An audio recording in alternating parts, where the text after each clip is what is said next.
Godsmack are back. Godsmack are back with a new album. Will Legends Rise? Let's find out as I take a look at when legends rise. If they rise. They may not. I don't know.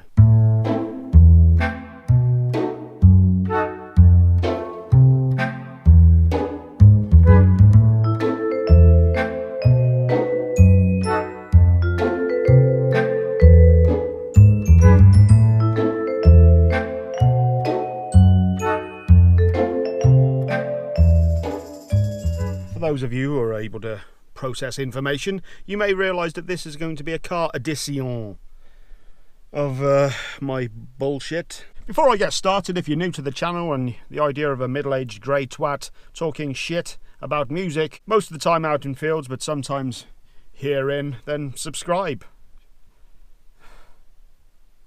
Okay, Godsmack. Now, I've never been a smackhead. I've never really gotten into the band. Nothing in particularly against them. They were just one of those bands that I never really got into. They were formed in 1995, and I believe this is their 7th album. I know it's their 7th album because I'm looking at my phone, which says it's the 7th album. The rain, it is like rain. And it's their first since 2014's 1000 HP, which I presume is horsepower, revving of engines, etc.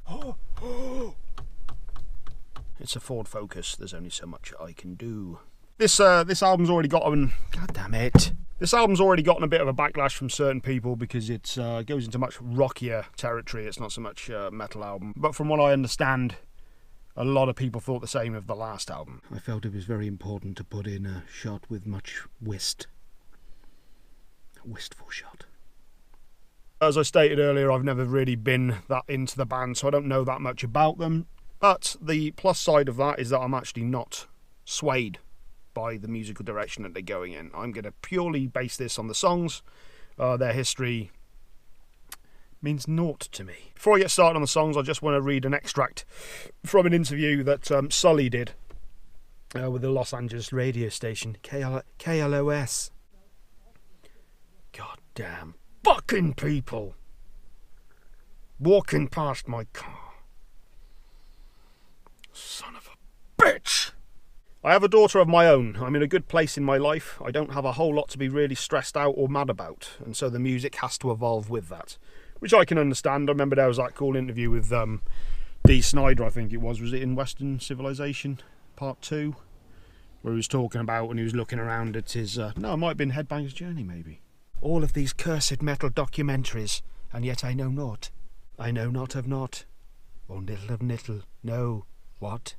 There was an interview with Dee Snider I remember watching years ago when he was talking about how after their album went massive, he was sat there at the side of his pool and looking at the expensive car in his garage and just thinking, well, what am I rallying against? What am I supposed to be mad about? And, you know, I can understand that. But that just gives you a little idea of what this album entails. Just going to have a quick caffeine-infused beverage. Caution, may contain caffeine. Right. First track is When Legends Rise. Starts out with a drum intro that's nice and driving. Feels nice and upbeat. When legends fall. When ashes fall, the legends rise. Yet more people, I come up here to get alone, yet there are people. Now, one thing I'd like to say right away, wasn't particularly blown away by any of the lyrics on this album. Quite generic, a lot of them. But Sully's voice is sounds great. A lot of huge choruses on this, very arena. You can imagine this stuff in the rock arena. The fuck's a rock arena? Yeah, but you can imagine this in a stadium or whatever. A lot of people singing along to this sort of stuff. Well, that cough is sure kicked in. Next up we have Bulletproof, and this was the first single to be released. A few people, well, some people, I don't know everyone. I don't check all the stuff out, man. Yeah, it's got a bit of a backlash from some people. A funny video that came along with this. It's alright, actually, to be fair. I'm being a bit of a prick there, but yeah, there's a funny video that goes along with this, with features Billy Ray Cyrus and Sebastian Bach and a few other people who I'm sure some people know, I didn't. There are elements on this song and the last song as well, and some of the other songs on the album, reminds me very much of Fozzy. Chris Jericho's band. Though Chris Jericho's band is a lot heavier. Again, kind of a generic rock song. Enjoyable enough chorus, though. I did actually enjoy the chorus on this one. I thought it was quite catchy. Third song is Unforgettable. And this one I did enjoy. Had a bit of a nu metal riff on this one. Whoa, it's unforgettable. Turn that off before I get a copyright strike. It has happened before. Yeah, I'm not going to lie, I actually really enjoyed this one. I thought this was quite a good song. Real crowd-pleasing sing-along choruses. Oh, yeah. It's unforgettable. And you know what, guys? You're right. Once again, another huge chorus on this one. I had a section in it as well where it had kids, I guess it's kids singing the chorus, and it sounded very much like Martika. Toy Soldiers, if any of you remember that from way back in the day. Left, right, left, heart to heart. Left, right, left, we all for Dune. Next up is Every Part of Me. Nu metal riff that goes into a kind of an old school metal riff. Very much built around the chorus again, and had a decent bridge section that had a bit more drive and swagger to it. Yeah, it was not a bad tune either. As much as I despise people, I do actually commend this chap.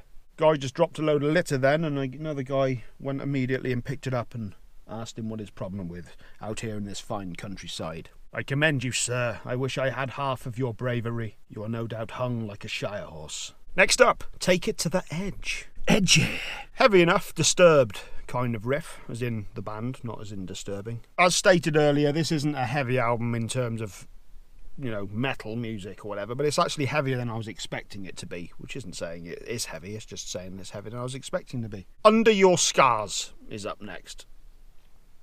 Fuck this song. Fuck this song.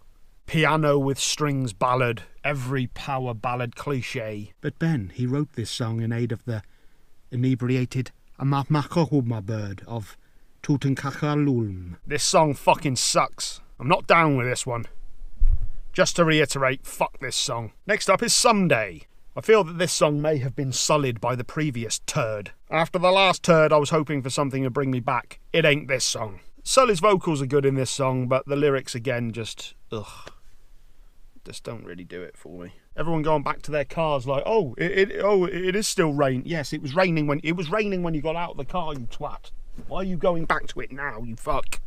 Next song is Say My Name, and things step up a bit here actually. I didn't actually mind this song too much. Real hard rock riff gets this one going. There's a similar structure in all of the songs that I found on this album. They kind of, they have the big intro, then it goes into everything relaxes down a bit, the vocals go quiet, nice and quiet. And then it all amps up again for the chorus, which is similar for a lot of bands, I suppose, but it very, very much sticks to that structure on this album. Decent enough chorus, decent enough song, loses a mark, though, for the line, "Oh, bitch, say my name." Ooh.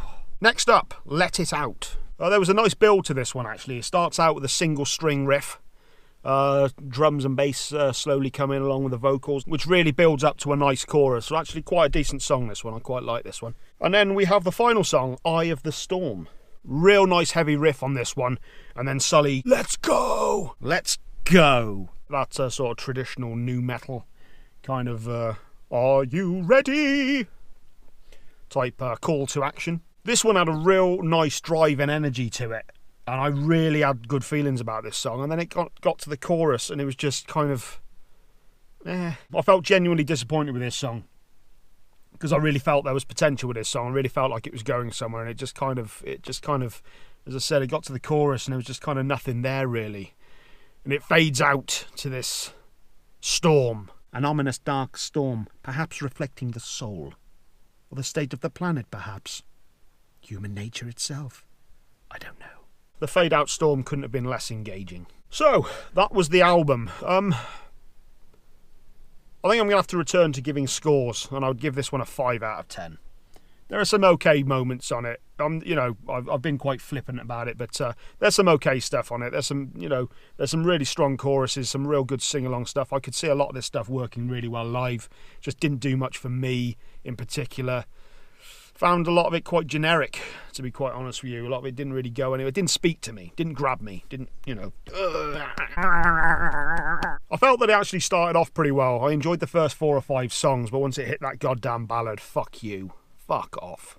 Ugh. Terrible tepid shit. Terrible tepid turd. Some okay stuff, but not enough to keep me engaged. Yeah, 5 out of 10.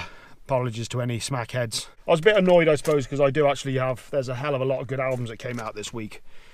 And I could have maybe done a review on one of the other ones instead. But views, bitch! So what am I going to be reviewing next? Well, the next one I'm going to be doing is Skindred, which I'm going to be reviewing in a moment. But it looks like that may well also be a car edition, because this rain ain't going anywhere. Yes. So I've got that. I'm really hoping to review God is an Astronaut. God is an Astronaut.